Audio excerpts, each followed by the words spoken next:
नमस्कार। क्या भारत का नक्शा एक बार फिर से बदलने वाला है? जी हाँ, एक ऐसी खबर सामने आ रही है जो बिहार और पश्चिम बंगाल की सरहदों को फिर से खींच सकती है और इससे जन्म हो सकता है एक बिल्कुल नए यूनियन टेरिटरी का।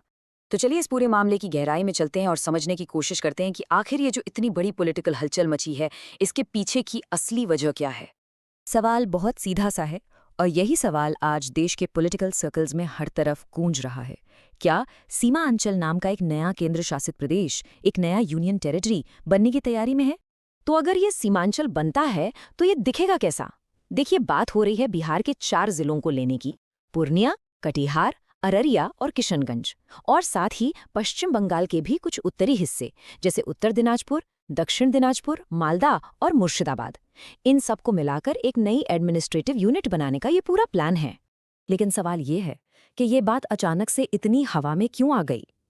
इसकी जड़ें जुड़ी हैं हमारे होम मिनिस्टर के हाल ही में हुए एक बहुत ही, कह सकते हैं कि असामान्य दौरे से। यहाँ एक बहुत ही दिलचस्प बात सामने आती है। देखिए, होम मिनिस्टर अमित शाह 3 दिन के लिए बिहार आते हैं, लेकिन वो स्टेट कैपिटल पटना जाते ही नहीं। उनका पूरा का पूरा फोकस सिर्फ और सिर्फ सीमांचल के इलाके पर रहता है। वहां वो पब्लिक रैलियां भी करते हैं और फिर बंद दरवाजों के पीछे मीटिंग्स भी। अब आप ही बताइए, ये कोई नॉर्मल एडमिनिस्ट्रेटिव विजिट तो बिल्कुल नहीं लगती, है ना? और ये मीटिंग्स किसके साथ होती हैं? सीमांचल के उन चारों जिलों के डीएम और एसपी के साथ, वो भी 1-on-1 बंद दरवाजे के पीछे। अब जरा सोचिए, जब देश का गृह मंत्री सीधे जिलों के टॉप अधिकारियों से इस तरह मिलता है तो ये साफ इशारा है, मामला सिर्फ लोकल लॉ एंड ऑर्डर का नहीं है, मामला कहीं ज्यादा बड़ा है।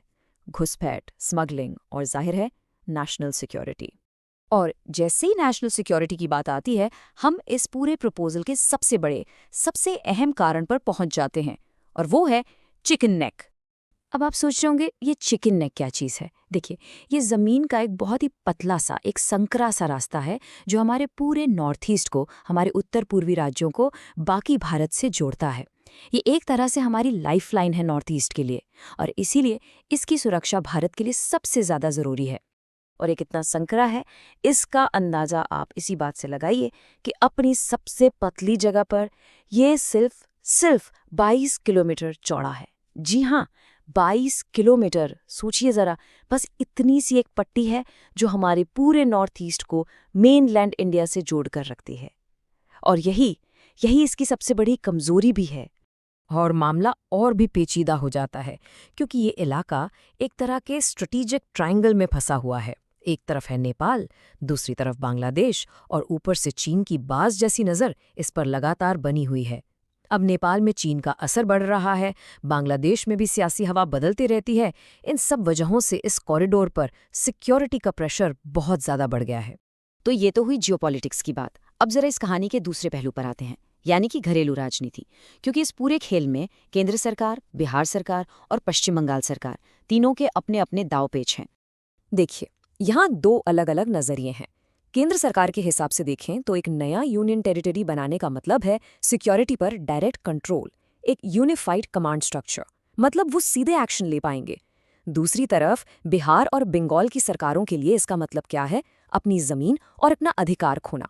उनका पूरा का पूरा चुनावी नक्शा ही बदल जाएगा। और हाँ, ये फेडरलिज्म यानी संघीय ढांचे पर भी एक बहुत बड़ा सवाल खड़ा करता है। लेकिन एक सवाल यहाँ बहुत दिलचस्प है, इस पूरे मामले पर पश्चिम बंगाल इतना चुप क्यों है?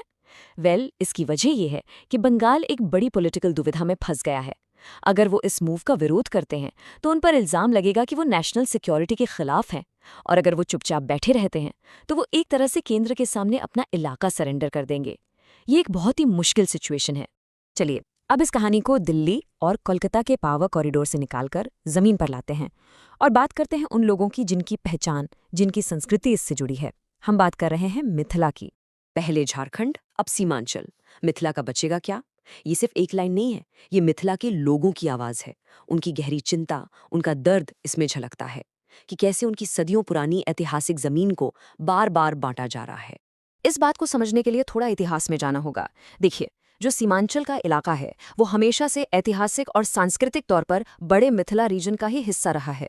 फिर साल 2000 में जब झारखंड बना तो देवघर और दुमका जैसे मिथिला के कई जिले बिहार से अलग हो गए।